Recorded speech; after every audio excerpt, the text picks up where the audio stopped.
Hi guys, ഞാൻ ഇപ്പോൾ ഷാർജയിലാണ് guys.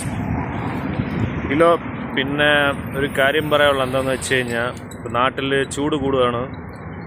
പാമ്പിൻ്റെ ശല്യം ഒരുപാടുണ്ട്. എൻ്റെ വീട്ടിൽ മുറ്റത്ത് വരെ വന്നു.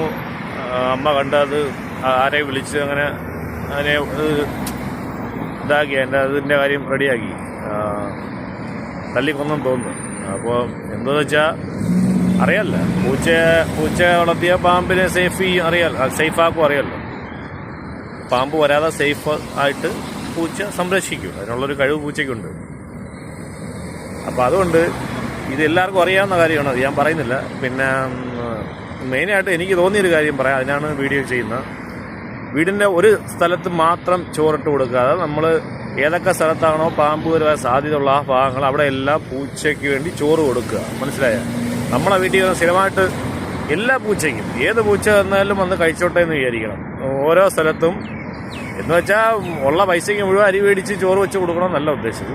ഉള്ള ആഹാരം ഒരു വിഹിതം എല്ലാ സ്ഥലത്തുമായിട്ട് കൊടുക്കുക. വീടിൻ്റെ 4 വശത്തുമായിട്ട് കുറേശ്ശെ പൂച്ചയ്ക്കുള്ള ഭക്ഷണം.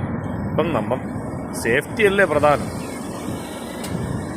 എന്തെങ്കിലും പറ്റിപ്പോയി കഴിഞ്ഞാൽ, പാമ്പിൻ്റെ ഒരു കടിയൊക്കെ ഏറ്റു കഴിഞ്ഞാൽ നമ്മളെ ജീവൻ വളരെ ആപത്താണ്. മറ്റുള്ള അസുഖങ്ങൾ വന്ന പോലെ അല്ല. അതുകൊണ്ട്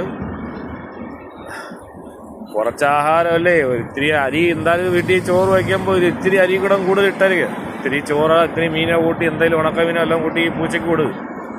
നല്ലതാണ്. ഇപ്പം ഈ പാമ്പ് വരുന്നുണ്ട് മാത്രമല്ല, ഒരു പൂച്ചയുടെ ഒരു ഇത് വീട്ടിനകത്തുണ്ടായിരിക്കും നല്ലതാണ്. കാരണം അത് നമുക്ക് വലിയ ഉപദ്രവം ഉണ്ടാക്കുന്നില്ല.